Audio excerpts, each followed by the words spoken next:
Welcome to the Property Master Show. My name is Ben Meir, and I'm happy to host today Mr. Clive Phillips, which has various history, experience, knowledge with regards to EPC, with regards to surveying. Clive, how are you? I'm very well, I'm very well, Ben. Thank you. Good to speak to you again. It's been a little while. Yeah, it has been, and we've been knowing each other for many years, and it's been a pleasure. Yeah.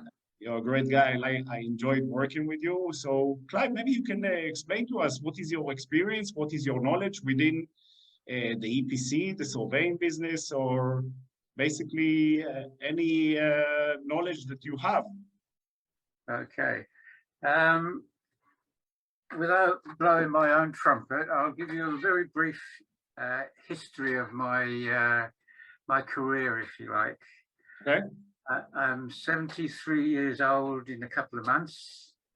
I've been in the building industry over 50 years. I started off as an apprentice carpenter and joiner, and I got to 21 and I thought, I'm not going to do this for the rest of my life. So I ventured off into building surveying as a trainee building control officer. After about 10 years, I'd progressed up to principal building control officer, which I didn't like very much. But since then, I've owned my own limited company as a building surveyor. I've had my own company as a general builder, and I've owned my own architectural practice. And I still specialize in designing loft conversions, where I do the plans on AutoCAD. I do the structural calculations on Superbeam, and I design extensions, you name it, and I can design it. And over the years, I've submitted hundreds of applications for building regulation applications and planning permissions. I've surveyed and sold energy saving systems such as solar panels, loft and cavity wall insulation, etc., air source heat pumps, ground source heat pumps. Wow. I'm also a qualified party wall surveyor now, and I'm still a qualified building control officer. And I'm currently working as a self-employed subcontract building control officer with Bedford Central. A big demand for this now, huh? Yeah, I'm aware. I've been a domestic energy assessor for about 12 years now. And the last 2 years I've qualified as a retrofit domestic energy assessor, which is a new use of the EPCs coming into use in the next few years. Yeah. And of course, I still, me and my colleagues still have to do continual professional developments. So I'm quite what we call a rounded surveyor, you know. What is your the biggest amount of time that you were working employed as building control officer, as a survey, as I'm sorry, as an EPC surveyor? What is the longest amount of time? It's probably 50-50 between being a building control officer of one description or another, either employed or self-employed, and other general surveying duties or architectural duties intermingled with domestic energy assessing and selling and designing stuff that, you know, whatever. But we'll definitely have you again in the channel, building control officer, that I'm sure it's a subject that a lot of people would like to know a little bit more about. Maybe you can share a little bit more of your expertise about that. But how about we start basically going on the EPC register? Maybe you can explain to us about it. You ready? Yeah, off we go then. Okay, so you type into Google EPC Register. Then you find an energy certificate. scroll down, start now, and you'll have two types of property. Is a certificate for. We're going to choose domestic property. You can also choose a non-domestic property. Press continue. Then you will have all the you have the postcode put in. We'll choose this one for an example. Okay, Clive, so yeah, maybe you can explain to us with regards to what do we see here in the screen? It says find an energy performance certificate, EPC. It shows here, shows the address, the energy rating, which we'll discuss about later, valid until. So let's just take a place. We'll take this one. Yep. Okay. Okay. All right. So can you explain to us what do we see here? Okay. Well, I think the first thing we should remind people of is that EPC stands for Energy Performance Certificates. Okay, that's quite important. And the idea of producing one of these certificates is basically to measure the energy efficiency of a property. Okay, and it tends to be on not on new property because they have their own SAP rating. So it tends to be anything that's over 10 years old now. Yeah, it's valid also for 10 years, I understand. Yeah, because the new properties have their own SAP ratings, you know, and it's built under the on construction side of the EPCs. So it tends to be on the older properties. What SAP stands for? Standard Assessment Procedure. Okay. So it's a standard way of measuring the efficiency or energy efficiency of any building. All right. So what we have here, flat 2, 6 Marlborough Road, the energy rating is a C. Okay, the average property energy rating throughout the country is actually a D. Yeah, the average rating, yes. Of every property. I believe it's 60, if I'm not mistaken, also. Say again? I believe the number of average rating in the UK is 60, which is a D. It's a D, I believe, because 50% of our property is over 100 years old in this country. Yeah. So it hasn't got the thermal insulation of a more modern property. Yeah, that's why they're after to improve the EPCs. Correct. Okay, so looking at the certificate, you can get a lot of good information here. The full address of the property, the rating, certificate number. Does it serve any information to anybody? Yeah, it's got the validation date there, the 29th of March, 2023. Yes. Okay. It's got the certificate number, the property type, which is a mid-floor flats. Yeah. And the total floor area, 58 square meters. So it's quite a lot of information. Yeah. I usually take this information mid-floor flat, so you know if it's an end terrace, if it's a mid terrace, which is you can better evaluate the value of the property and how much can you actually pay for it. Or not. Well, that's right, yeah. And of course, it could be an end of terrace, it could be mid terrace, it could be semi-detached, it could be detached. Yeah. All show on that certificate. Okay. Yeah.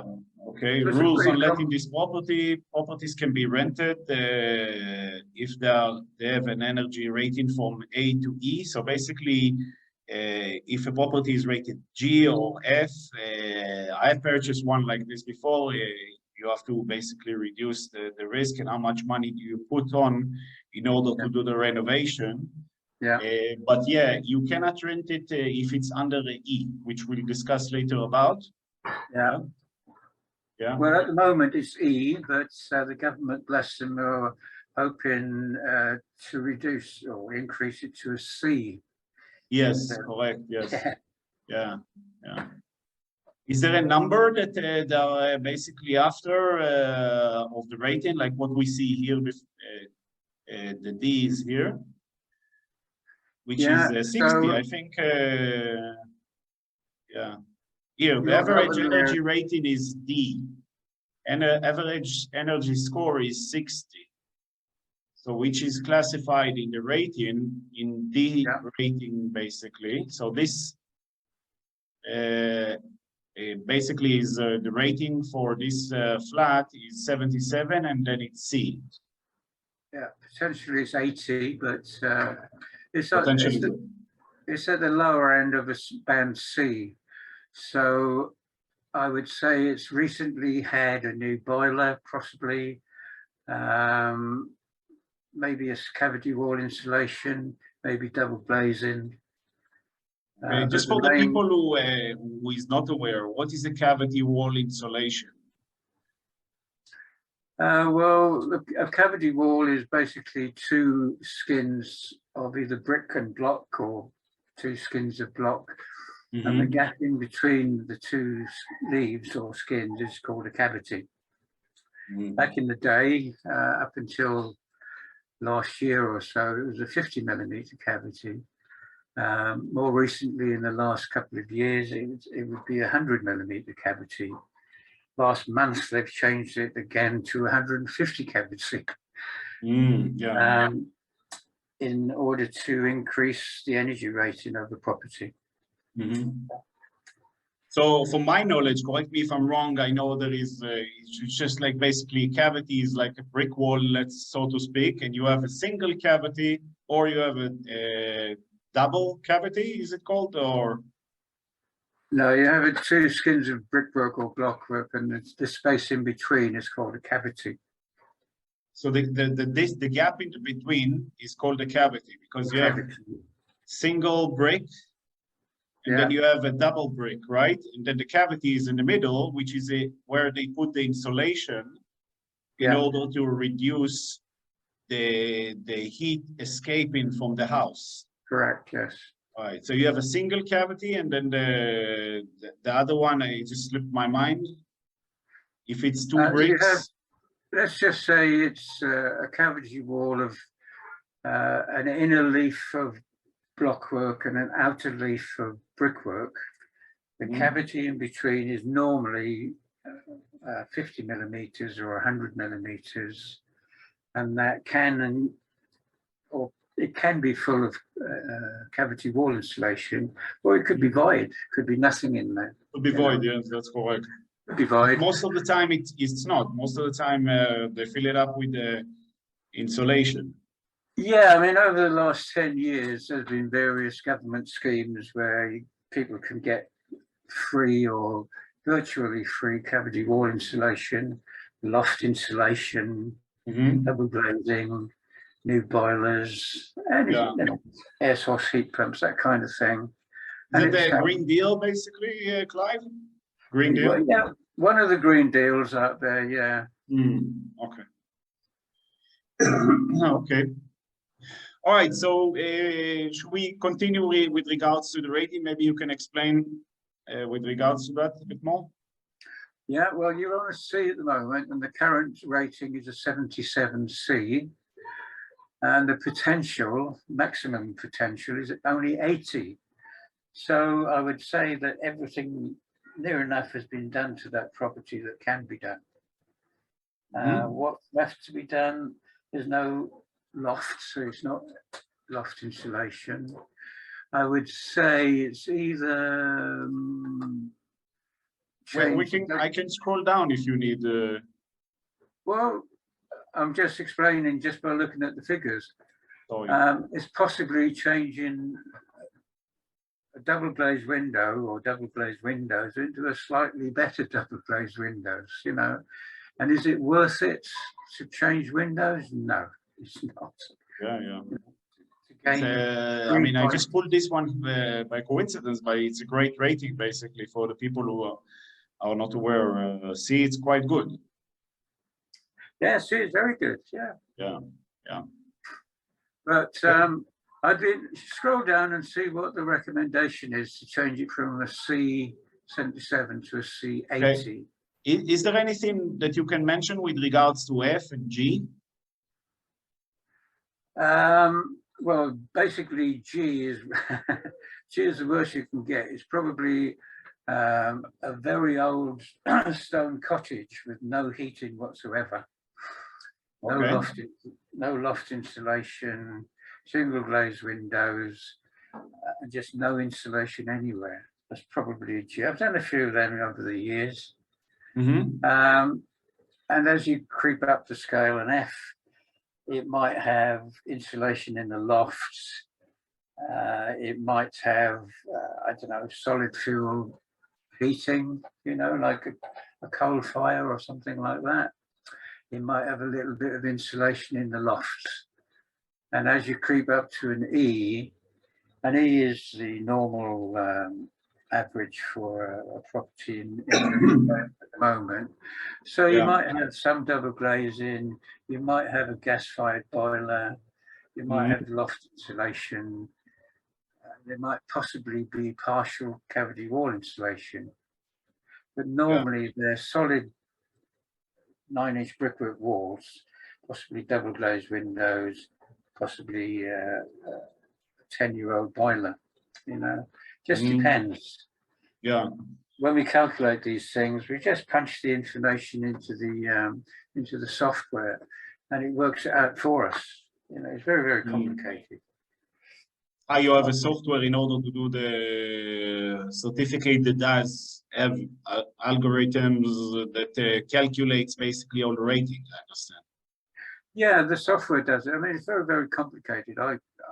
You have to be a mathematician to work it out, but you just punch the information into the software and it works it out for you, you know. Okay, all right.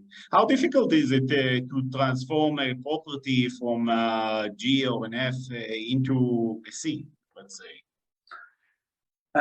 It really depends on the construction of the building. The best way is to put in a modern gas boiler. That will give you at least 15 points maybe. Double glazed windows might give you another points, 5. You said 15 points. 15 Yeah, points. If there's nothing in there altogether to begin with, you know, you're introducing heating, which will make it more efficient, believe it or not. Yeah. And then you got double I glazed. had a property I bought, which was a mid-terrace house. Yeah.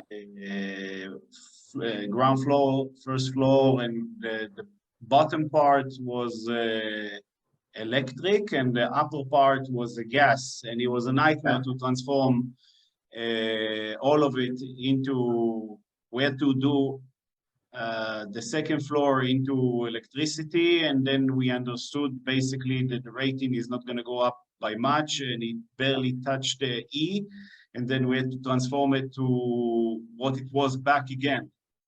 So that was a bit of a nightmare. Yeah. Yeah, on these old buildings, the only good thing about mid-terrace properties is that you've only got 2 heat-losing walls, the front and the rear. You know, the party walls at the side, you don't lose any heat. So your heat loss calculation is just the front and the rear elevations, you know. And again, my best way of saving energy, if it's a solid wall, 9-inch brickwork, is to insulate it internally or externally. If you insulate it externally, it's very, very expensive. If you insulate it internally, you lose in floor space. I understood that in order to do it externally, you need to basically add another layer to the external wall. And I mean, it is very, very expensive, as you said. Yeah, very expensive. And you're looking at £15,000 for a sort of traditional terrace property up in Liverpool. You know, I think that's part of the issue of the government, because some people, which are landlords or other people who are in the property business, if they want to, in order to reach to rating C, and they have to do the external walls, they'll have to come across very high expenses in order to raise the rating. So I think they're going to have a lot of issues passing this law. I think it's 2025, if I'm not mistaken. That's right, yeah. And you know, this is the reason why a lot of landlords are selling up now, because they just can't afford to go from an E to a C or whatever, or from an F to a D. It's just too expensive, you know. We're in this but business. would it pass? Would it actually? I think personally, correct me if I'm wrong, I think they'll have to participate or create some kind of a scheme that the government will help them out, and they will participate in the expenses. I think it's more or less what happened with the Grenfell, which is still ongoing. Yeah, I mean, there's been several Green Deal schemes that the government have introduced. None of them have been very successful, because, to be honest, it's been run by the government, not the industry, you know. And as I say, a lot of landlords are selling up now because they know the government won't give grants out willy-nilly.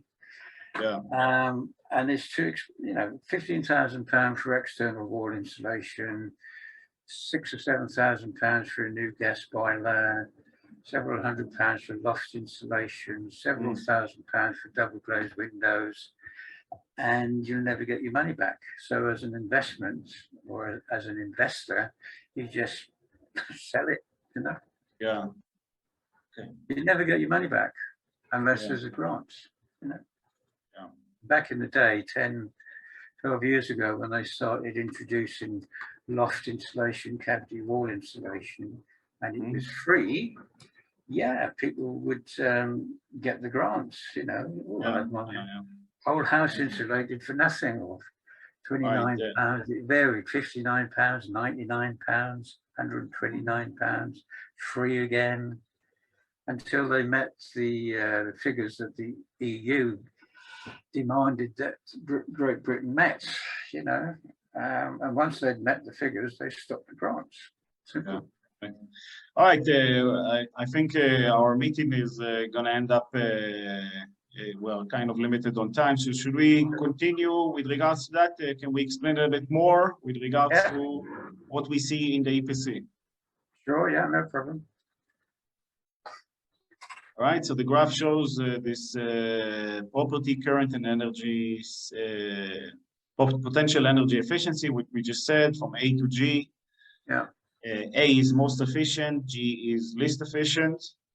Properties are also given a score, which we saw before, the rating. This is the average rating. Can you see the screen, yes? I can, yeah, carry on scrolling down, All right, so breakdown of the property energy performance. The section shows the energy performance of features of this property. The assessment does not consider the condition of a feature and how well it is working. Each feature is assessed by very good, very poor. Okay, and then you have the rating. Can you explain to us what we see? Feature, wall, The feature and the description and the rating. We've got the first two features there. We've got two types of wall. We've got a cavity wall with some kind of insulation. The rating would be good, generally. And you've got a solid brick wall with no insulation, and the rating will be poor. This is just a generalization, okay? No actual scores involved, because the rating is dependent on the age of the wall itself. Okay. The windows, fully double glazed are good, single glazed would be bad, you know. Although it doesn't show single glazed windows there. That's the comparison. What's the difference? I think it's a misconception with a lot of people that if you change the from a single glazed window to a double glazed, how much is the rating goes up whenever you replace the windows? How many points? Well, basically, a double glazed window is twice as efficient as a single glazed window. And the heat loss from a single glazed window, I believe, is about 2.1 kilowatts per meter squared. And a double glazed window can go down to 1.6 now. But it really depends, you know. So how much would it be in the rating? Points wise, probably 6 or 7, I would have thought. If you change okay. single glaze to double glaze, you could possibly go from one letter to another above it sometimes. But you know, there's a difference of 10 points between ratings, so you may or may not. You know. Okay, so we have here main heating, boilers and radiators, what you mentioned before. Yeah. And again, the age and the type of boiler makes a difference. A good modern condensing boiler, mains gas, is very good, it's very efficient. But an old, you know, anything over 10 years old for a boiler, they've lost their efficiency. You know, it's a difference between a new car doing sort of 50 miles to the gallon and an old car doing 25 miles to the gallon. Yeah. There's a difference, you know. So again, you punch in the information. Depends if you have a Porsche or a Lamborghini, so that may take a little bit longer, I would say, right? Yeah, that's an analogy. Yeah, you get there quicker, but it costs you twice as much in petrol. You know? Yeah, that's true. Yeah. What's the difference between heating, gas heating, and electric heating? Again, an electric boiler these days are quite efficient, but an old-fashioned, say, oil boiler or electric boiler, again, there's probably going to be a 10 points difference, 10 to 15, just depends on the age and the manufacturer of the different types of boilers. You can't tell. When we fill in these EPCs, we just punch in the information. And when you say 10 points, there is a 10 points difference between electric and gas, or the new and the old? I understood it's the new and the old. Or electric and gas, or oil and gas, yeah, you know. Okay. Can you clarify it a little bit more? It depends on the age and the type of the boiler itself. But as a generalization, a modern gas condensing boiler is much, much better than an old oil-fired boiler or an electric boiler. Yeah. But would it's it not change in the future, you think? Say again? Would it change in the future, you think? That electric will be preferable on gas? They're trying to get rid of gas boilers and go air source heat pump, aren't they? You know, so until they introduce some kind of grant scheme, people are going boiler, boiler, boiler every time, you know. Yeah. Because again, you're looking at £15,000 for an air source heat pump. Yeah. Which are not as efficient as a gas boiler. So, but again, we don't actually work out the numbers. It's the software that works it out, depending on the age and the type of the different types of boilers. You know. I can only sort of generalize. Yeah. And again, the heating controls have an effect. If they like any kind of heating to be programmable, so there's more points, if you like, for having the programmer, automatic programmer.